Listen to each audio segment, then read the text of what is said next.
Why is every presidential candidate working on a campaign that aims at promising people an economic improvement? What kind of an economy do we run in Kenya? This is how it looks. We are going to check or focus on employment and job creation. We will look at other aspects of economy like inflation and doing business in Kenya in another video. Today, we focus on employment. This is the kind of employment economy that we run in Kenya. At the top here, we have the white collar. White collar creates up to 3 million jobs for Kenyans. Only 3 million of Kenyans can access this top level job. Down below, we have the blue collar. Blue collar contributes up to 6 million of job creation for Kenyans. And at the bottom there, we have the vast majority of Kenyans who live on what we call a lottery economy, an economy where you have to wake up in the morning, go and try to find something to put in the stomach. This is the spoon and mouth economy, where you wake up in the morning, go out, look for something for your family for that day. You don't know about what will happen next when that next day comes. Now, let's look at each. What happens up here? Up here, we have the highest level of multinationals, the key producers of the country, and the high level earners in the country. Those people who earn to a range of 1 million shillings. That is what we call the white collar. If you are earning $1 a day, you are employed 10,000 shillings per month, 30,000 shillings per month. That is subsistency, and it falls with the blue collar. Yes, you have permanent and pensionable employment. But how much are you getting out of it? Is it really as white as you like it to be? No, that is a blue collar job. And down here are the hawkers, the people who wake up in the morning without a shilling and go out to look for money. At the top here, people go out with the money and come back with more money. Here, you go out with nothing. You go to work and get paid. And here, you go to look for work. You go to look for something that will keep your family going. In terms of job creation, how many avenues and how many openings do we get per each level? Mind you, there are 800,000 new entrants into the job market every year. How do they get distributed? There are 800,000 people who enter the job market every year, and they are to be distributed in these three tiers. This white collar tier will only take 50,000 of the 0.8 million new job entrants. The second tier, the blue collar, will take 150,000 of the 0.8 million new job entrants. And this lower tier will take the rest. It will take 0.6 million.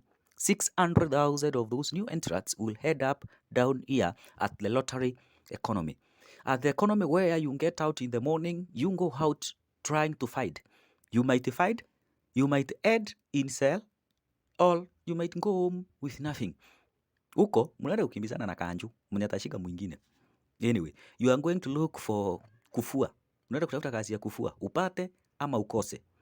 Unaenda na matunda yako pale, unatandika upate customer ama ukose. This economy. So whether you graduate from the university, whether you graduate from the college, or whether you graduate from wherever you will graduate, majority of those people, up to 600 of 800,000 people, will end up in this lower economy. The next question is, why can't we create millionaires here at the top? So why can't we create as many people here? What does it take to create one job opportunity at the top here? One job opportunity created up here will cost you around 1 million. 1 million comes in terms of the salary, in terms of allowances, and retirement benefit.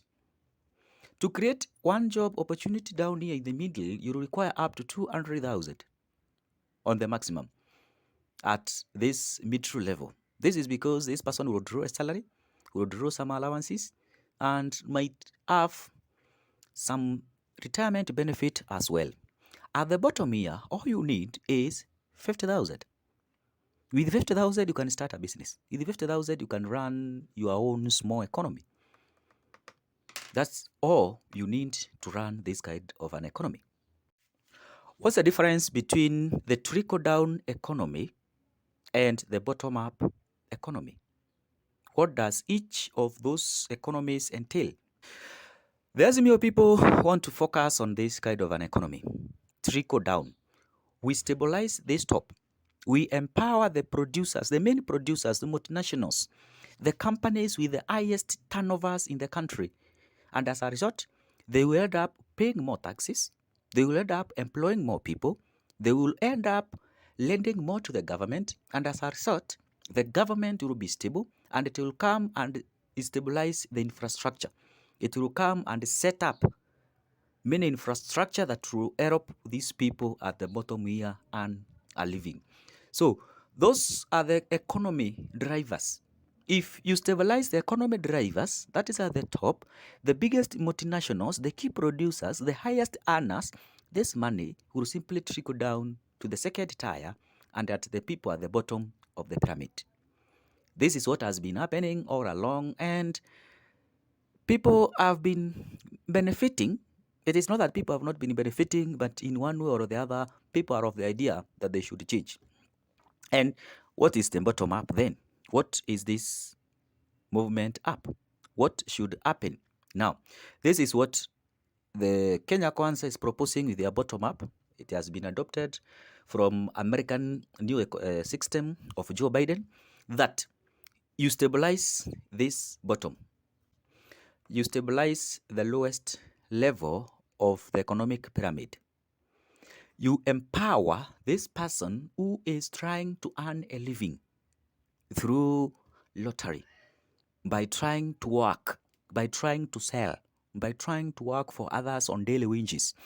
Stabilize these people, and this will be free from dependency by this group, and also this group will also be free.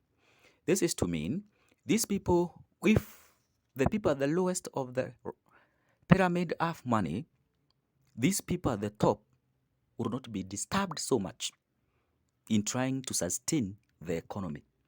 The government will not have to a lot of taxes on the highest earners and the biggest multinationals so that they can manage the economy. Everybody will be a taxpayer, including the people at the bottom, and they are the vast majority.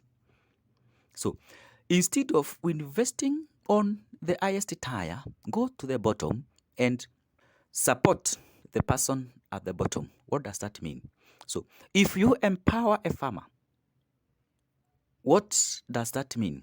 If you empower a farmer, it will mean that that farmer will increase the production. If that farmer increases the production, that will mean that the seller of that product will have something to do. That means the seller of the input that the farmer is using will have something to do. That will mean the government will raise tax from this. That will also mean that the border guy and the people in the transport sector will have something to transport to the market and to the farmer. That would mean that there will be improved social facilities and services like schools. People will afford to pay school fees. People will build better churches and other social amenities. That will also mean that the employment opportunities will improve. And as a result, people will have more food on the table, and they will live healthier life. And as a result, there will be less of medical care that will be sought because people are eating and eating well. So whichever model works, it is good for the country. Whichever we adopt, for as long as it works. The problem is not the model, the problem is not the policy. The problem is implementation and the genuineness in the implementation of the policies that we have in the country. So whether you choose the Azimio model that focuses on the top, and as a result, the top will manage to keep the economy afloat, or you go to the bottom where you stabilize the people and stop borrowing, reduce the number of WhatsApp groups that are contributing towards medical bills, towards education, towards such other constructions of the churches and the mosque and the sort. It's up to you. Tukutane kwa debe mtu wangu.